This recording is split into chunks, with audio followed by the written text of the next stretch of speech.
my name is Chef Tim Bucci. I'm an instructor at Joliet Junior College. Coming here today to shoot a few videos on cooking while we're off during these times. A lot of us are trying to find some things to do. I'm showing you a few recipes today, things that you might have at your house. And I'm going to talk today about what to do if you don't have certain ingredients, and can you substitute certain ingredients, can you substitute herbs, and so forth. So looking to pass a little time making some lunch or dinner. First thing what we want to do is make sure that we wash our hands before we get started.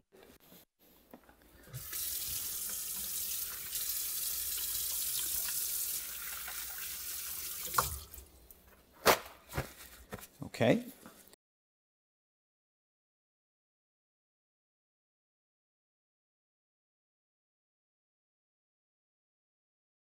So now I'm going to do a cake in a mug. So this is the easiest recipe. You can have this cake. Once you get all your ingredients, this cake will be done in about 2 minutes. If you like it warm, you might want to let it sit because it'll be hot right out of the microwave. Okay? So we just have a regular mug, T for Tim, just my name. And I have some all-purpose flour, 1/4 cup. And we're just going to mix this right in the cup. We're going to add a 1/4 cup of granulated sugar. You could use brown sugar, but the problem is there's a little bit of moisture in that. You would maybe take out a little bit of your water at the end, but it's not really that much where it's going to make a huge difference. This is some cocoa powder. Now, if you don't have cocoa powder at home, or if you want just like a vanilla cake, I would take out the 2 tablespoons of cocoa powder, and I would add 2 tablespoons of all-purpose flour. So if you wanted to make just a vanilla cake, that's fine, or if you didn't have cocoa powder at home. So we're going to add that, again, 2 tablespoons right into our cup. We have 1/8 of a teaspoon of salt and 1/8 of a teaspoon of baking soda. Now, most of us don't have 1/8 of a teaspoon measure. If you took a 1/4 teaspoon and just did about half of that, that would be fine. Now, these are all my dry ingredients. And what we want to do is we want to mix these up really good. We want to make sure that the flour, the baking soda, the cocoa, the salt is all mixed. And sometimes you can even use a fork. That would help to break up any lumps. But you can see I don't have any lumps. We want to make sure that we get all the way on the bottom of this cup. So right now, everything is thoroughly mixed. There's no lumps. Okay, I still see a little bit of flour in the corners, so you got to be careful with that with certain mugs. Okay. Now, we're going to add our oil. This is 2 tablespoons of canola oil. If you have olive oil, you can even use olive oil for this. We're going to add a 1/4 teaspoon of vanilla extract. I'm just going to use the cap for now.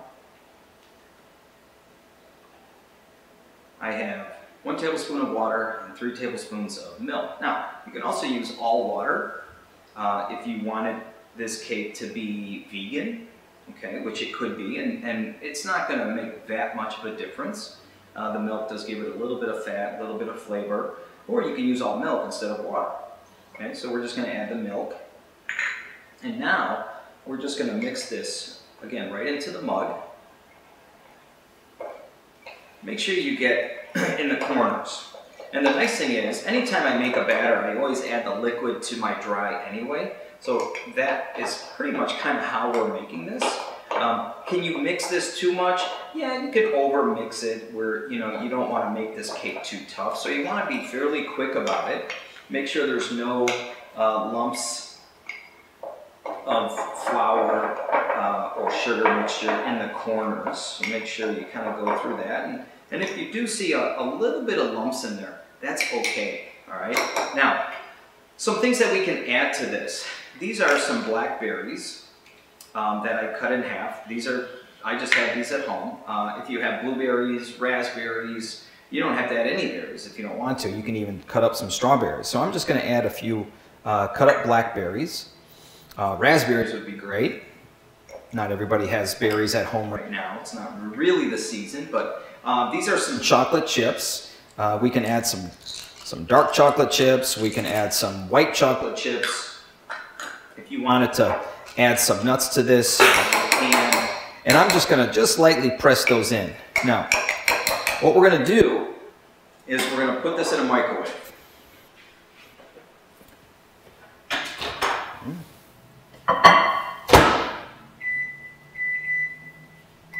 Okay, I know how to use a microwave. Now, we're gonna let that cook. On your recipe sheet, it says about 1 minute and 45 seconds. This mug is a little bit heavy, so I'm gonna let it cook for 2 minutes. How can you tell when this is done? If you have a toothpick and it goes all the way, you're gonna have to make sure you kind of go all the way down. If you have a skewer, you can even use like a knife. Just go all the way down to the bottom of the mug, lift it out and see if it's if the toothpick or the knife comes out clean. It all really depends on the thickness of the mug.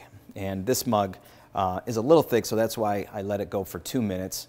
And you can always put it back in if you need to for another 15 seconds. I wouldn't go any more than that. You're probably not going to have to cook it any longer. And it's amazing how fast this cooks.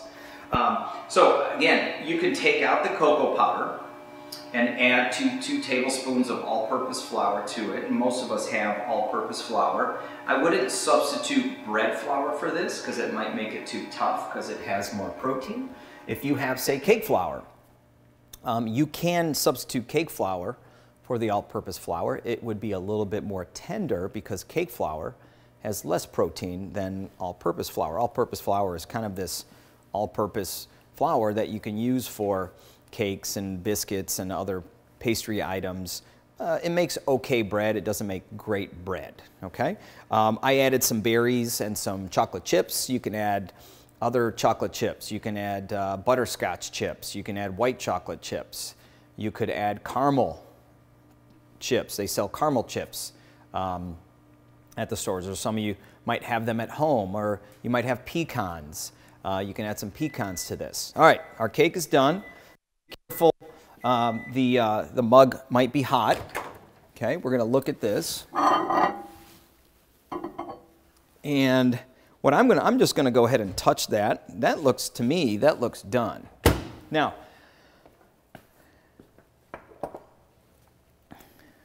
kind of top, and it kind of bounces back a little bit. It's very hot. You can also, just kind of like I said, if you had a knife, you can also poke into it. A toothpick may not reach the bottom, but if you had a knife, and then you don't do as much damage. So you could see that this comes out clean. Now, some of this might be the chocolate chip, but you could see most of that knife is clean. And this is ready to eat. You can eat it while it's still hot. You can let it cool off a little bit. You can put some more chips on top so you have a nice coating of chocolate on top. You could put some nuts on top if you want to let it cool off, and put some whipped cream on top, or a nice scoop of, oh my God, ice cream right now, and just let it melt right into that hot chocolate cake. So, and you could see, here's the chocolate chips that are in there, and you got fresh berries, and you got this wonderful chocolate cake. I'm gonna try to take a bite, but it's gonna be very hot. It's very good. Well, I hope you enjoy these 3 recipes, and hopefully it's able to pass a little time and while we're kind of sitting home wondering what to do with ourselves these next couple weeks. So hope you have a good day.